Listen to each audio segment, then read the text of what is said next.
আপনি যে চলে যাচ্ছেন অনুমতি দিচ্ছেন, এই যে ভাই, এই যে হলেন, শোনেন, আপনি গেলে আমি চলে যাবো। আপনার বাড়ি এখানে, আমার বাড়ি সেই সাদাতপুর। না না, আপনি কি, আমি চলে যাবো। না না, আপনি এসে বসবেন, আমি চলে যাবো। না না, আপনার 5 মিনিট হাইটে গেলে বাড়ি পাবেন, আর আমার 2 ঘন্টা লাগবে।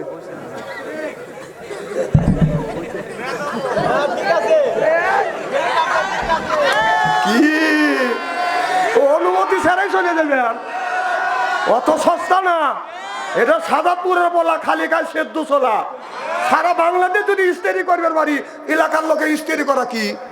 না না, আমি যদি হক কথা না বলি, হক কথা বক্তা রাস্তায় থেকে হক কথা বলবে। ও খালি টেলে ওয়াজ করবে যে জাকারিয়া আলাইহিস সালামকে দাওয়াত হচ্ছে, জাকারিয়া নবী গাছের মধ্যে ঢুকছে, গাছ সহ জাকারিয়া নবীকে কেটে ফেলছে। এ ওয়াজ সবাই জানে, এ হাস্তর মহিলারাও জানে। আমি শাস্তর কবের লেগে আসি নেই, আমি যে কথা বলতেছি। হ্যাঁ যাও, দেখেন ছোট বাচ্চাও দেখেন সভ্যতা অবলম্বন করছে, মাথা বাইতে যেরকম। না না, আপনাকে আমি এইগুলি বলতাম যদি আপনি আমার কাছে অনুমতি নিতেন। আপনি ভাবছেন যে তোমার বাড়ি সাদাতপুর, আমার সাগরে সাদা বাচ্চা হচ্ছে না, কি করবে? আমি অন্য সময় কিছু না করে পারি, এখন কিছু করতে পারবো। যাও, এখন যাও, এখন সব পাবলিক আমার পক্ষে আছে। কথা কন না কে? মারহাবা কর। আমার ভাইরা, মা খাদিজাতুল কুবরা, সময় হলে তুমি খায়া নিও। এইগুলি বউ, কোন সমস্যা হয়েছে? না, খুব খারাপ লাগতেছে। মারহাবা কর। আমার ভাইরা, আমার নবী হাত দুটো ডান করে দেয়, খাদিজা রে আমার বুকে আয় মা। খাদিজাতুল কুবরা বুকের সাথে মাথা ঠেকাইছে, এরপরে বলি ইয়া রাসূলুল্লাহ, ইয়া হাবিবাল্লাহ, আমি আপনার প্রেমে পড়ি, আমার জমা জমি তালা তালু কত সম্পদ যা ছিল সব আপনার কদমে কোরবান করে দিয়েছি। দেখে নবী মুআজ্জাজা ধন্য হলো বিবি খাদিজা, জীবন যৌবন করিলেন অর্পণ, মাল দৌলত যা ছিল নবী চরণে সুপিয়া দিল, বানালো তাদের জীবনের আপন। আল্লাহ নবী গুণের নবী গো, আপনি নবী আমার জীবনের জীবন। জোরকন আল্লাহু আকবার। আমার ভাইরা, আমার কিয়ামতের ময়দানে আদম আলাইহিস সালামকে যে বাদান ওই পাথর উপর দাঁড় করেছে, মনে আছে? এবার আদম নবী বলবে, আল্লাহ আমি ভুল করেছি, তোমার হুকুম মানি নেই, অমান্য করছি। আল্লাহ বলে, তার জন্য তুমি তো 350 বছর তুমি কেঁদেছো, এর জন্য আমি তোমাকে মাফ করে দিছি। আদম রে, এই যে জান্নাতে টিকিট দিলাম, তুমি জান্নাতে চলে যাও। আদম নবী টিকিট দিবে, আদম নবী জান্নাতে টিকিট হাতে নিবে। 70,000 ফেরেশতা মিছিল করতে করতে বাদান জান্নাতের দরজার সামনে গিয়ে দাঁড়াইবে। আদম আলাইহিস সালামের হাতে আছে বাদান টিকিট, যা নক করবে ফেরেশতা, আপনার যা দেখবে ভিতরে বাদান তালা লাগানো, বাইরে না, জান্নাতের ভিতরে তালা লাগানো থাকবে। এবার আদম আলাইহিস সালাম আপনার ডাক দিবে, ভিতরে কে? বলে আমরা জান্নাতের ফেরেশতা। কয় আপনি কে? কয় আমি আদম নবী। কি চান? বলে আল্লাহ জান্নাতের টিকিট দিছে, আমি জান্নাতে দেব, দরজা খোলো। ভিতর থেকে আপনার আওয়াজ আসবে, আপনি ওয়েট করেন। সুবহানাল্লাহ বললেন না? আর মানে দুনিয়া যত গুণী নবী রাসূল আসবে, প্রত্যেকটা নবী রাসূল আসিয়া টিকিট নিয়ে জান্নাতের দরজার পাশ দিয়ে বাদান ঘুরবে, যতক্ষণ পর্যন্ত আখিরি জামানার নবীর উম্মত যতক্ষণ পর্যন্ত জান্নাতে না যাবে। অর্থাৎ আমার আপনার বিচারে যতক্ষণ না হবে, একটা নবী রাসূল জান্নাতের ভিতরে যেতে পারবে না। যখন বিচার শেষ, আল্লাহ নবী যখন জান্নাতে যাবে, আল্লাহ নবী যাইয়া জান্নাত উদ্বোধন করবে। সিল্লাকান আল্লাহু আকবার, নারে তাকবীর। আমার ভাইরা, আমার মহিলার ভিতরে মা খাদিজাতুল কুবরাকে সাদা পাথরের উপর যখন দাঁড় করাইবে, আল্লাহর ডান পাশে যখন খাদিজাতুল কুবরা ওই সাদা পাথরের উপরে দাঁড়াইবে, আমার নবী আমার আল্লাহর এই বাম পাশে থাকিয়া খাদিজার মুখের দিকে তাকাইবে, আল্লাহ নবীও চোখের পানি ফেলে মনে হয় কাঁদবে, মনে হয় চোখটা লাল, চোখের পানি বাদাম টাস টাস করে জমিনে পড়বে। আর খাদিজাতুল কুবরা বাদাম নবীর মুখের দিকে তাকাইয়া কাঁদবে। আমার নবী বললেন, খাদিজা বলো জিন্দেগি তুমি কি আমল করছো? খাদিজাতুল কুবরা চোখের পানি ফেলে দিয়ে দিয়ে কাঁদবে আর বলবে, আল্লাহ আমার তো তেমন আমল না, আমি তেমন আমল করতে পারি না, তবে একটা কাজ করেছি রে মোল্লা, আমি আমার স্বামী মুহাম্মদ সাল্লাল্লাহু আলাইহি সাল্লামকে আমার জানের চাইতে বেশি ভালোবেসেছি। আমার নবী যতক্ষণ পর্যন্ত বাসায় না আসতো, আমি খাদিজা কোনোদিন বিছানা পিঠ দিয়ে ঘুমাইতে যাইতাম না। আমার স্বামী যদি না খাবার খাইতো, আমি খাদিজা আমার স্বামীর আগে আমি খাবার খাইতাম না। আমার স্বামী অনাহারে থাকলে আমি খাদিজা অনাহারে থাকতাম।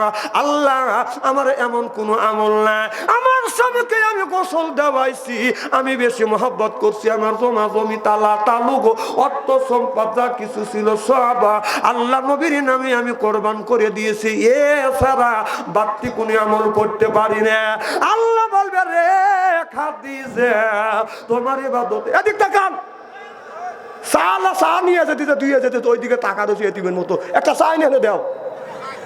ওয়াজ হচ্ছে কি ওয়াজ, ওই দিকে তার নাই, উনি ওই ছেলেক দেখতে দেখেন, ওই ছেলেক দেখেন, টাকা পয়সা দিয়ে মৌলানা ভাই কানা বক্তা নিয়েছে, আপনারা ওই বিলে তাকাবেন আর আমি কেন বলদের মতো ওয়াজ করবো, বড় বক্তা আমি না, থুয়ে চলে যাবো না আমি।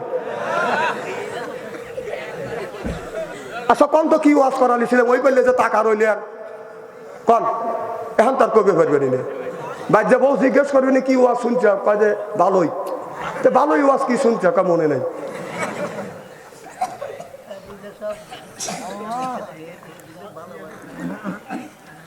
না না ওয়াজ যদি খারাপ লাগে কন যে হুজুর ওয়াজ ভালো লাগতেছে না, ওয়াজ আমি গুরুই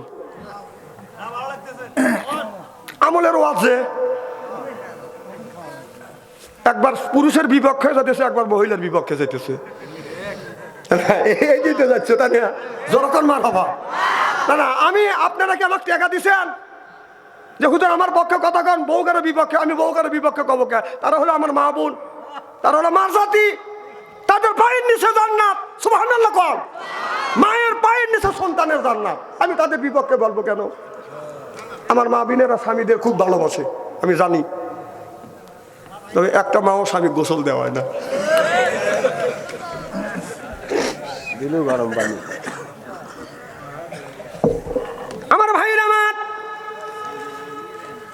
মা খাদিজা বলবে, রাসূলুল্লাহ ইয়া হাবিবাল্লাহ অন্য কোনো আমল নাই, আমার জমা জমি তালা তালুক সবকিছু আমার নবীর কদমে আমি উর্জর করে দিয়েছি, কোরবান করে দিয়েছি। আল্লাহ আল্লাহ বলবে, খাদিজা তোমার ইবাদতে আমি আল্লাহ সন্তুষ্ট, এই যে জান্নাতের টিকিট দিলাম, এই টিকিটটা তুমি হাতে নিয়ে জান্নাতে যা। মা খাদিজাতুল কুবরা জান্নাতের টিকিটটা হাতে নিয়ে চোখের পানি ফেলে ফেলা কেঁদে ফেলবে। মা খাদিজা আমার নবীর দিকে তাকাবে, আমার নবীর চোখ থেকে মনে হয় টলমল পানি করতেছে, খাদিজার দিকে তাকিয়ে আছে। আল্লাহ এই দৃশ্য দেখিয়ে বলবে, খাদিজা তুমি কি কিছু চাও? খাদিজাতুল কুবরা বলবে, আল্লাহ আমার জান্নাতে দিলে আমার নবীকে দিবে না। আল্লাহ বলবে, খাদিজা জান্নাতে যাও, আমি তোমার স্বামী মুহাম্মদ সাল্লাল্লাহু আলাইহি সাল্লামকে পরে জান্নাতে দিচ্ছি।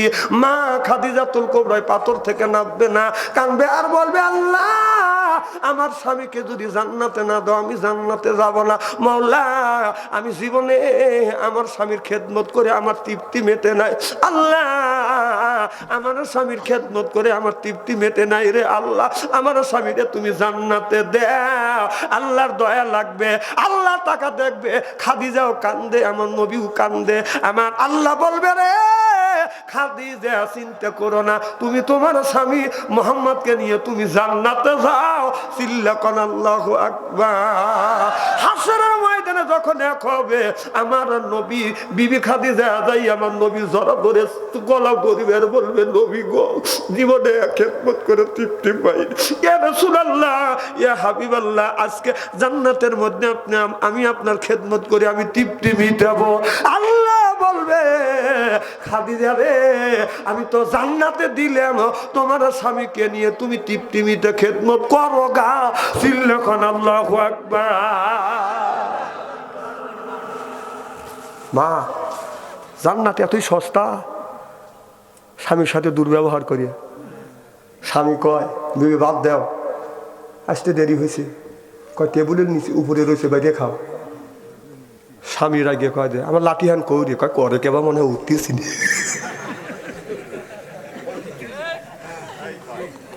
কয় দেখেন তাই কয় না, হ্যাঁ আসতে কয় না, শোনে না জানি।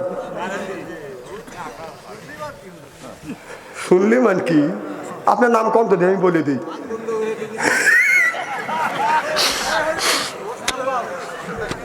ভাই আপনি ভয় না পান, আমি ভয় পাই। এই বয়সে যদি থুয়ে চলে যায় আর কি বউ পাবো?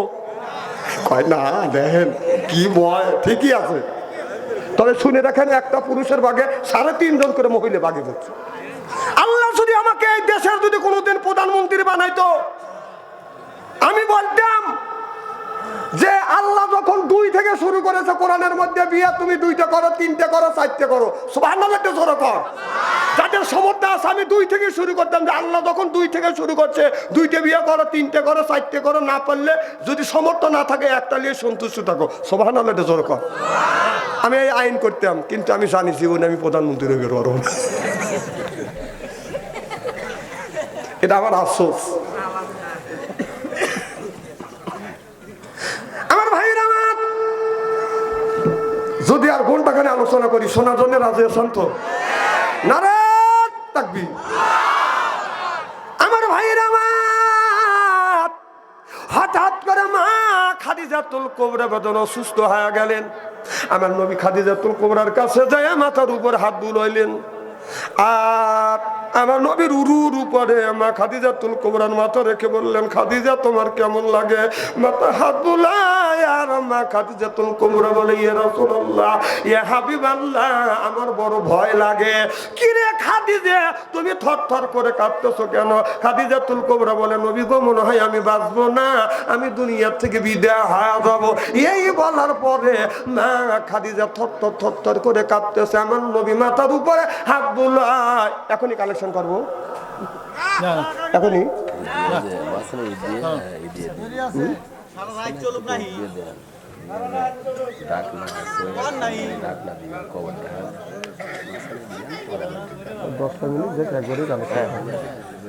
মা খবরটা দরকার।